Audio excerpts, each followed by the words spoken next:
They knew we were in a rescue centre. They didn't come and ask us anything. Lee, you were saying, you described before the operations here as a monkey show. Oh, it is a monkey show. Well, when it comes meeting time, my usual joke is, oh, I'm going to the meeting. You know, I can smell the bullshit brewing already.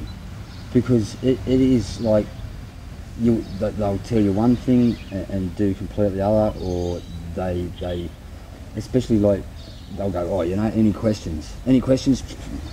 Next speaker. They won't, they've cut people short on their questions, like completely valid, absolutely valid question. Any question's a valid question, mate. Yeah, I'd like to, you know, I'd like to take them down to the laundromat and stick them in the big washing machine and give them a quick rinse cycle and then pull them out and say, oh, well, you know, how do you feel about that, mate? You know, or would you like to talk about it? I know they're there to help, but I don't know, empathy, sympathy, whatever, mate. I really wanted to find my brother's photo.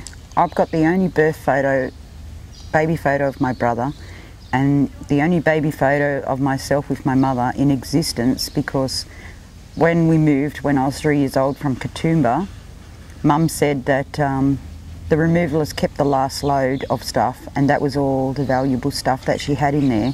So there was only one baby photo in existence of myself and my brother died when I was 16. And it was his birthday on the 26th, so I really tried hard to find his photo. Besides getting questioned about fraud, making fraudulent claims, is what the police said to me. Oh, you wanted, because I said I had Royal Dalton already packed up. I never even unpacked it in that house because my grandkids were staying with me.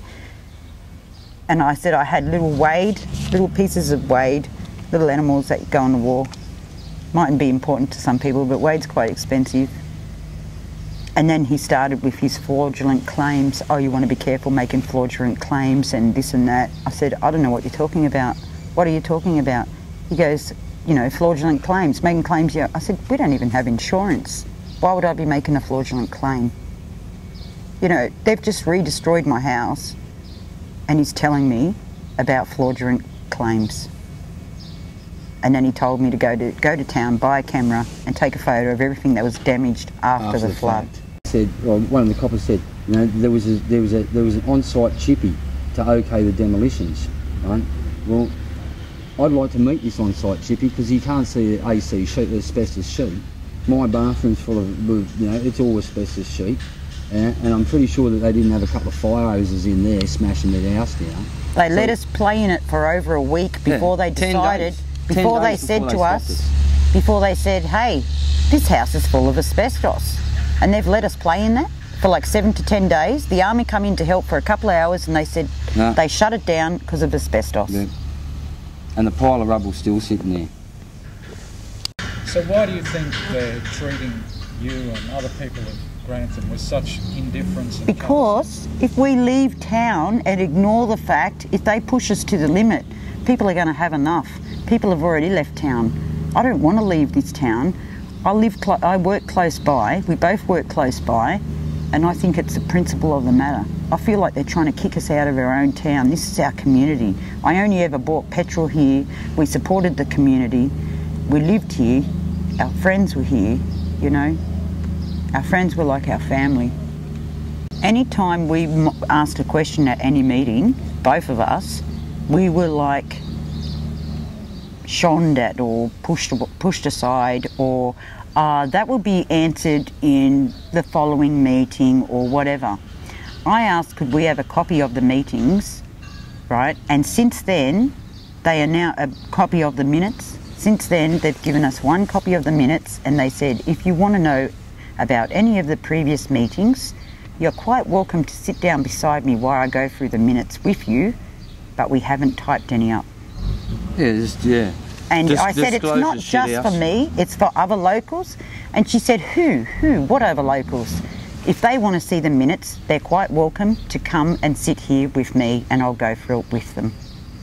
That's not I used to belong to a church committee I know how it works. When after you have your meeting, someone's there taking minutes. Before the next meeting, everyone's handed out a copy of the minutes. You go through the minutes and then you know where you're up to. See, people here are under a lot of stress. They can't even remember the question they asked last week. And so that's fine with them because then they don't got to follow it up. Do you know what I'm saying? So if we don't have a copy of what we asked, we're not going to be able to remember because people here are under so much stress that the next day there's another problem to ask. There's another question and another question. But those other questions didn't even get answered. I've got one thing to say, but people aren't going to like what I'm going to say. I don't care. Say whatever you like. You have to keep your memories in your heart, and you really can't be attached to things that you have because they don't really mean anything in the end. It's your best friends, your mates. It's the one another that support each other, you know? I still have memories in my heart, and I knew a lot of people in the town, but most people I knew by face. I can't remember everyone's name. But I'll never forget Josh Ross. He was our mate, our best friend. He was like a son to me. He'd spend like 4 or 5 nights out of 7 at our place. We'd eat together, we'd go out together. He walked me home from the shop that day, just an hour and a half before his house got destroyed.